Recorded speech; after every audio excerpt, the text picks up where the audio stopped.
ओम शांति।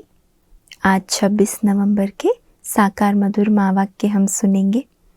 बाबा ने आज सार में कहा, मीठे बच्चे, स्वयं को राजयोगी समझ विकारी संबंधों से ममत्व निकाल दो।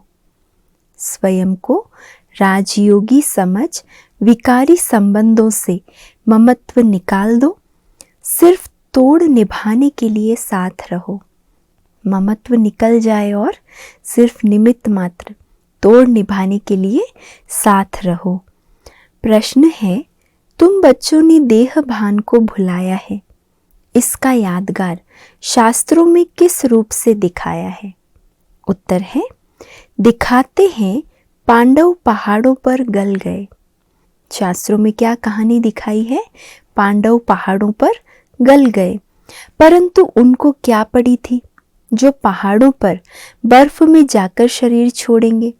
लॉ कहता है, हिमालय के पहाड़ों पर कोई शरीर नहीं छोड़ते, बाकी तुम योग बल से शरीर छोड़ देते हो। देह भान को भूल अशरीरी बनने की प्रैक्टिस करते हो। तो पांडव सच्चे सच्चे हम ही बच्चे हैं जो देह भान से गल जाते हैं, माना देह का अभिमान छोड़ देते हैं। तो आत्म अभिमानी बनने का अभ्यास करते हैं। इसी का ही यादगार पहाड़ों पर गल गए ये कहानी दिखाई है। बाबा कहते वास्तव में ये संगम युग की बात है। ओम शांति। रूहानी बाप रूहानी बच्चों को समझाते हैं।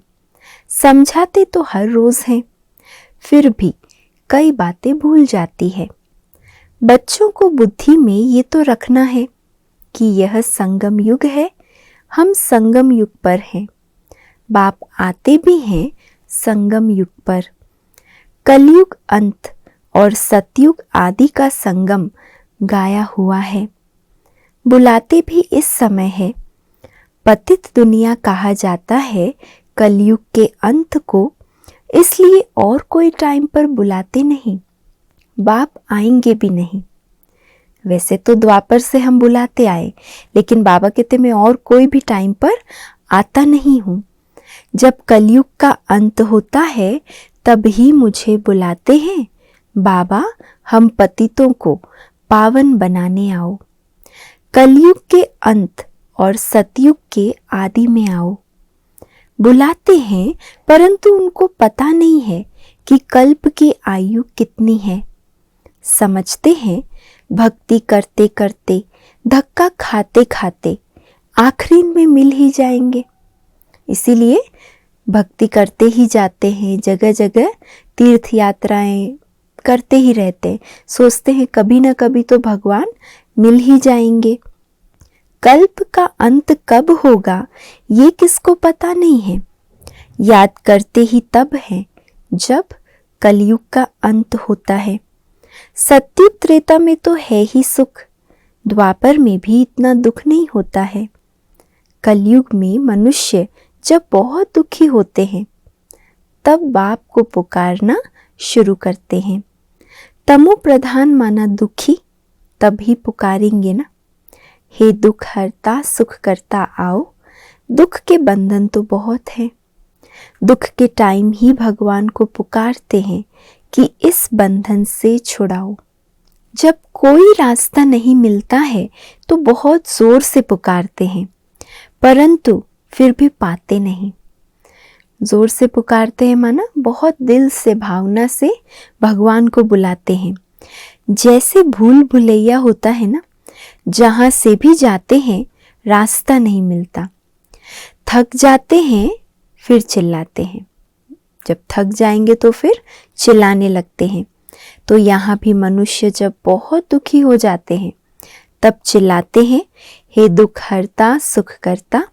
हे अंधों की लाठी, इस समय ही पुकारते हैं, हे अंधों की लाठी। अभी तुम संगम पर हो, एक तरफ है पांडव और दूसरी तरफ है कौरव।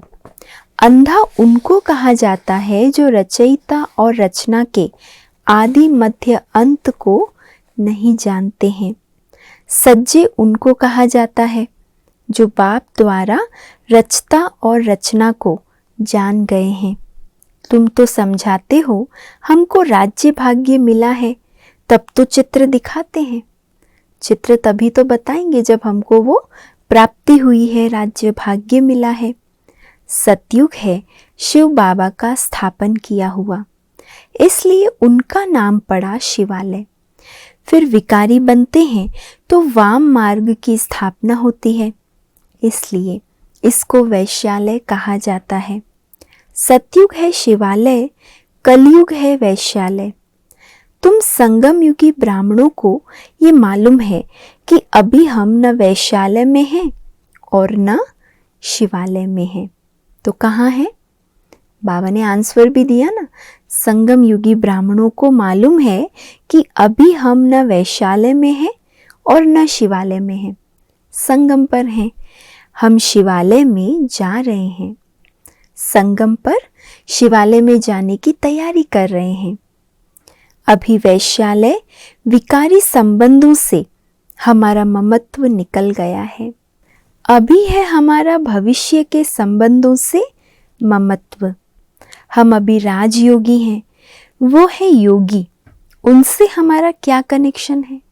उनका बिल्कुल अलग हिसाब और राजयोगियों का अलग हिसाब है। फिर भी तोड़ निभाने के लिए रहना तो अपने घर में ही है। फिर भी ब्राह्मणों से बहुत कनेक्शन रहता है, क्योंकि ब्राह्मणों जितनी ऊंच सेवा और कोई नहीं कर सकते हैं। रूहानी सेवा करने बाप ही निमित्त बनते हैं। वह बाप भी है, टीचर भी है, तो गुरु भी है। सत्य बाबा, सत्य टीचर, सतगुरु भी है। सत्य को सुप्रीम ही कहते हैं। उन द्वारा हमको वर्षा मिल रहा है, और वर्षा कैसा मिल रहा है? बेहद का वर्षा। सत्य बाप, सत्य टीचर और सतगुरु से बेहद का वर्षा मिलता है। यह याद रहने से कितनी हर वक्त खुशी रहनी चाहिए। फिर औरों को समझाने के लिए पुरुषार्थ किया जाता है। पहले पहले तो है वह पारलौकिक बाप, वह सत्य शिक्षक भी है, सतगुरु भी है। सृष्टि चक्र के आदि मध्य अंत का ज्ञान देते हैं, इसलिए उनको ज्ञान का सागर कहा जाता है। पहले पहले तो उनकी महिमा करनी है। वह सत्य बाप, सत्य टीचर, सत्य सतगुरु है।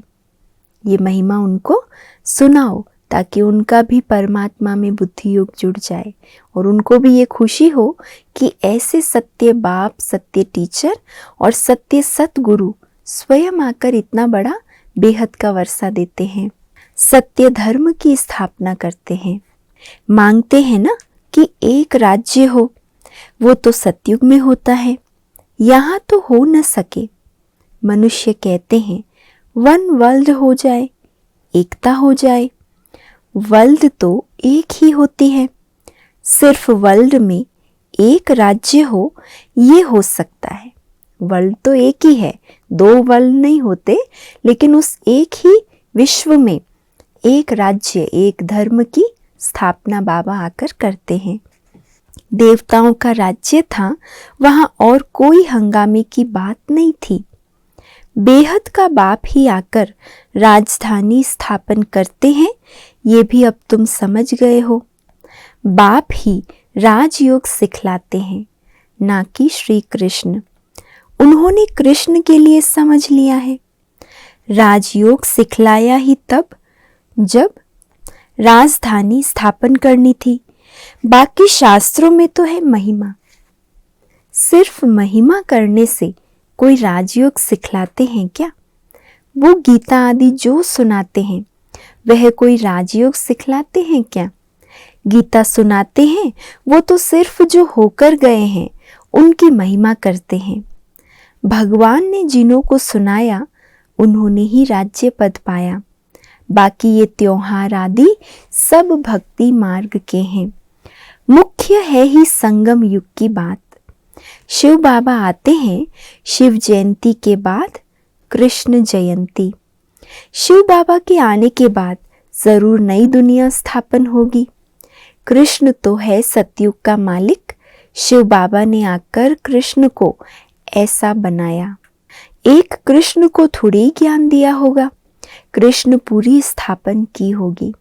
अकेला एक कृष्ण तो राजधानी में नहीं होंगे ना, उनके साथ उनकी पूरी राजधानी होती है, तो ज्ञान भी जरूर इतनों को सुनाया होगा।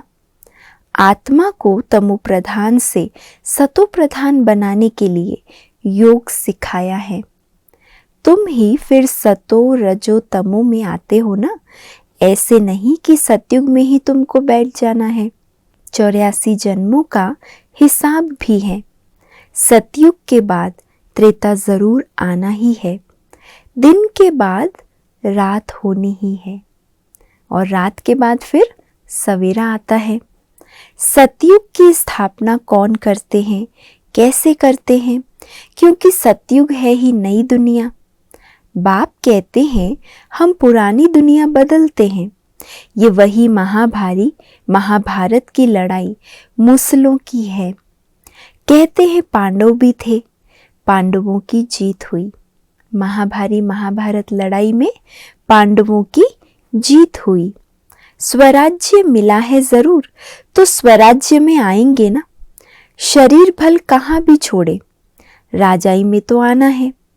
लॉ कहता है हिमालय पहाड़ों पर कोई शरीर छोड़ते नहीं है।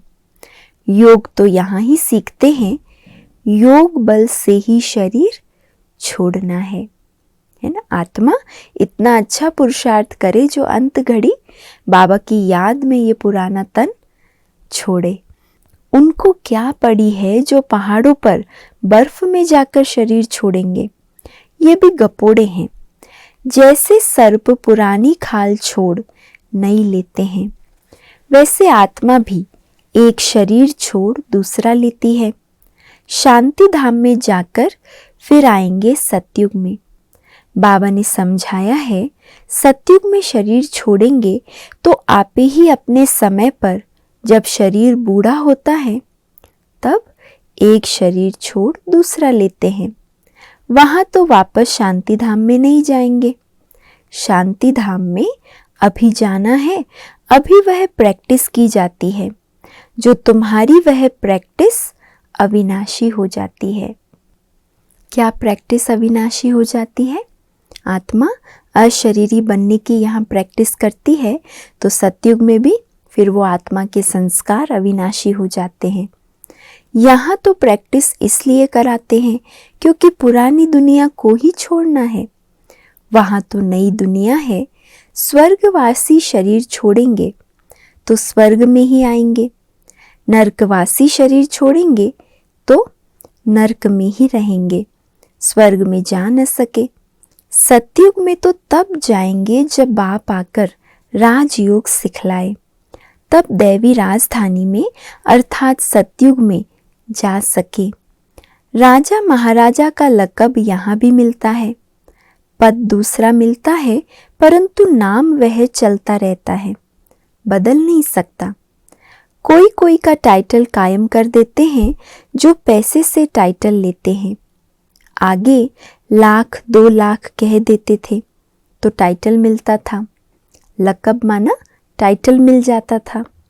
तो ये रूहानी बाप रूहानी बच्चों को बैठ समझाते हैं। उनको कहा जाता है स्पिरिचुअल फादर, आत्माओं का बाप, जिसको बुलाते हैं हे बाबा आओ, आकर हमको पतित से पावन बनाओ। यहाँ बड़ा दुख है, हमको राम राज्य में ले चलो। ड्रामा अनुसार 5000 वर्ष पहले भी ऐसे कहा था। परम पिता परमात्मा को आना ही है। ये चक्र फिरता रहता है। बाप कहते हैं मैं कल्प के संगम युग पर आता हूँ। ये अक्षर जरूर डालने होते हैं। ड्रामा के प्लान अनुसार आता हूँ। ड्रामा अक्षर भी लिखना पड़े तो मनुष्यों को पता पड़े कि यह 5000 वर्ष का ड्रामा है। अभी सब मनुष्य मात्र पतित हैं, इसलिए खुद कहते हैं हम पापी हैं, नीच हैं। बरोबर वैशाल्य भी है, विषय सागर है ना। विष्णुपुरी क्षीर सागर थी जहाँ लक्ष्मी नारायण दोनों थे। यह क्षीर सागर भेंट में कहा जाता है। बाकी क्षीर सागर कोई होता नहीं है। सागर तो सतयुग में भी यही होता है, कलयुग में भी है। सतयुग में सारे सागर के तुम मालिक हो, सारी पृथ्वी आकाश के तुम मालिक हो। अभी तो टुकड़ा टुकड़ा हो गया है। अब यह है संगम युग। संगम युग जब याद आए तब समझें कि अब सतयुग में जाते हैं। संगम है तो बाबा भी जरूर होगा। वह इस दुनिया को बदलने वाला है। स्थापना तो ब्रह्मा द्वारा यहाँ होती है। अब तुम चित्र बनाते हो। बाबा तो है ही बिंदी, लाइट माइट की। तुम्हारी आत्मा भी लाइट है। अब तुमको लाइट कैसे देवें? तो तुम्हारे सिर पर बिंदी दे दी है।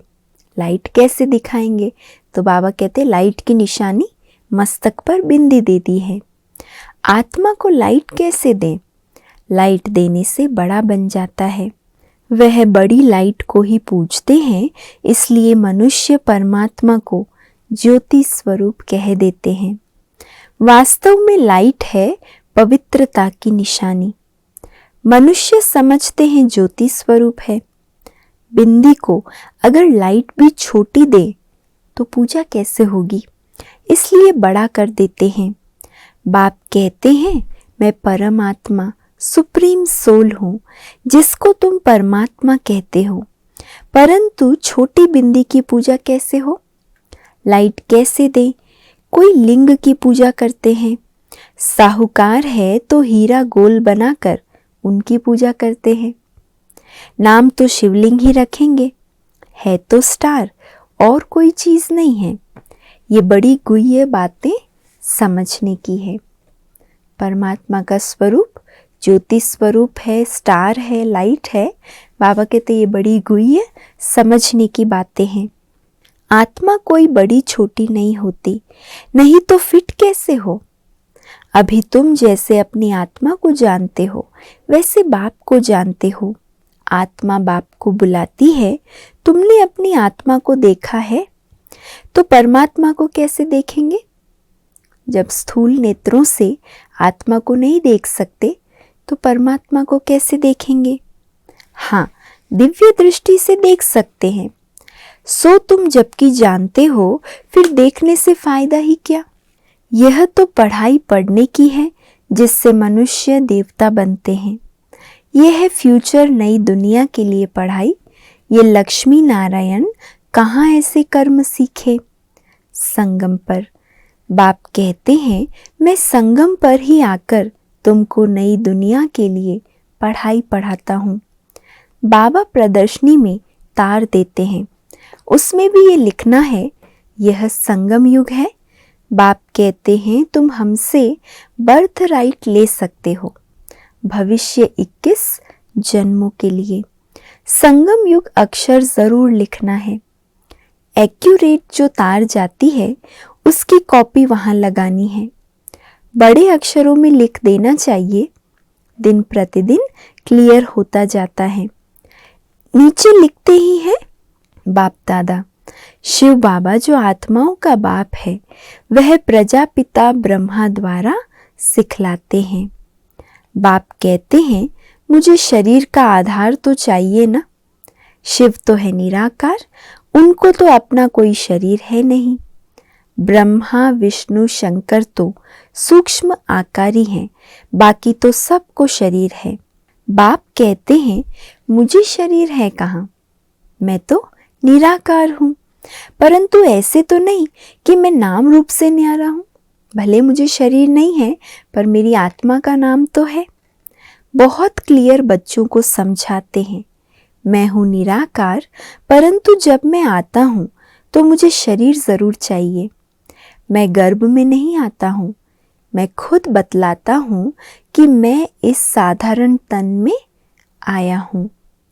ये पहले पूज्य था, अब पुजारी बना है। माला में भी है पहले शिव बाबा, फिर 2 दाने हैं। प्रवृत्ति मार्ग है ना, अभी तुमको पता है प्रवृत्ति मार्ग की ही माला है। जो प्रवृत्ति मार्ग में पतित थे अब शिव बाबा की मत से पावन बन सृष्टि को पावन बना रहे हैं, इसलिए यादगार माला बनी हुई है। रुद्र माला और विष्णु की वैजयंती माला है। ब्राह्मणों की माला नहीं बनती है। कोशिश की थी बनाने की, परंतु बनी नहीं। क्यों? क्योंकि ब्राह्मणों की अवस्था एक रस नहीं रहती। तो बाबा कहते कोशिश भी की बनाने की, परंतु बनी नहीं, इसलिए माला बनाना, अव्यक्त नाम देना छोड़ दिया। नाम जो यहाँ के थे वह नाम यहाँ ही छोड़ फिर वही अपना पुराना नाम ले भाग जाते हैं। उनको उस नए नाम से कोई बुलाएंगे नहीं। तो बाप हमारा बाप टीचर गुरु है, ऐसे बाप को तो बहुत लव से याद करना है। सत्य बाप, सत्य टीचर, सत्य सतगुरु है ना। तो ऐसे बाप को तो बहुत लव से याद करना है। परंतु माया ऐसी है जो भुला देती है, इसलिए अवस्था डगमग होती है, मुरझाए पने की फीलिंग आती है। शिव बाबा की याद से फिर खड़े हो जाते हैं। पहले पहले तूफान बहुत आते हैं, लेकिन अगर योग की अवस्था पक्की है तो बाबा कहते माया कितना भी हिलाने की कोशिश करे, अवस्था स्थिर हो जाएगी। अच्छा, मीठे मीठे सिकीलते बच्चों प्रति माता पिता बाप दादा का याद प्यार और गुड मॉर्निंग। रूहानी बाप की रूहानी बच्चों को नमस्ते, और हम सब रूहानी बच्चों की रूहानी माता पिता बाप दादा को याद प्यार, गुड मॉर्निंग और नमस्ते। धारणा के लिए आज का मुख्य सार पहला है, विकारी संबंधों से ममत्व निकाल देना है। तो बाबा ने क्या डायरेक्शन दिया आज? उनसे ममत्व निकाल, सिर्फ तोड़ निभाने के लिए उनके साथ रहना है, पर बुद्धि योग बाबा के साथ लगा रहे। भविष्य के नए संबंधों से बुद्धि योग लगाना है। बाप और वर्षा, ये याद रहे। दूसरा है, औरों को समझाने के लिए हर वक्त खुशी में रहना है। सत बाप, सत शिक्षक और सत गुरु की श्रीमत पर चल अंधों की लाठी बनना है। विशेष बाबा ने बार बार अपने आज इन्हीं टाइटल्स को याद किया। मैं आपका सत्य बाप हूँ, सत्य शिक्षक, सत्य सतगुरु हूँ, सत्य धर्म की स्थापना करने आया हूँ। तो ऐसे बाप की श्रीमत पर चल अंधों की लाठी बनना है। आज का वरदान है, कोमलता को कमाल में परिवर्तन कर माया जीत बनने वाले शक्ति स्वरूप भव। कोमलता को कमाल में परिवर्तन कर माया जीत बनने वाले शक्ति स्वरूप भव। शक्ति स्वरूप बनने के लिए कोमलता को कमाल में परिवर्तन करो। सिर्फ स्वयं के संस्कारों को परिवर्तन करने में कोमल बनो। कोमलता का गुण कहाँ धारण करना है? स्वयं के संस्कारों को परिवर्तन करने में कोमल बनो। कर्म में कभी कोमल नहीं बनना, इसमें शक्ति रूप बनना है। जो शक्ति रूप का कवच धारण कर लेते हैं उन्हें माया का कोई भी तीर लग नहीं सकता। इसलिए आपके चेहरे नयन चयन से कोमलता के बजाय शक्ति रूप दिखाई दे। चेहरे से नयन चयन से कोमलता के स्वरूप ना दिखाई दे, लेकिन शक्ति रूप दिखाई दे। तो कोमलता लानी है अपने संस्कारों को परिवर्तन करने में। तब माया जीत बन पास विद ऑनर का सर्टिफिकेट ले सकेंगे। स्लोगन है, त्रिकालदर्शी की सीट पर सेट होकर हर कर्म करो तो माया दूर से ही भाग जाएगी। त्रिकालदर्शी की सीट पर सेट होकर हर कर्म करो तो माया दूर से ही भाग जाएगी। और आज का व्यक्त इशारा है, जैसे आजकल साइंस के साधनों द्वारा रफ माल को भी बहुत सुंदर रूप में बदल देते हैं, है ना। रिसाइकलिंग करके रफ माल होता है उसको बहुत अच्छा नया बना देते हैं। तो आपकी श्रेष्ठ वृत्ति नेगेटिव अथवा व्यर्थ को पॉजिटिव में बदल दे। तो आपकी श्रेष्ठ वृत्ति नेगेटिव अथवा व्यर्थ को पॉजिटिव में बदल दे। कोई कितना भी व्यर्थ करे, नेगेटिव दे, लेकिन आपके अंदर इतनी शक्ति हो जो उसे आप पॉजिटिव में बदल दो। आपका मन और बुद्धि ऐसा बन जाए जो नेगेटिव टच ना करे, सेकंड में परिवर्तन हो जाए। आए आपके पास नेगेटिव रूप में, लेकिन परिवर्तन हो जाए पॉजिटिव के रूप में। अच्छा, ओम शांति।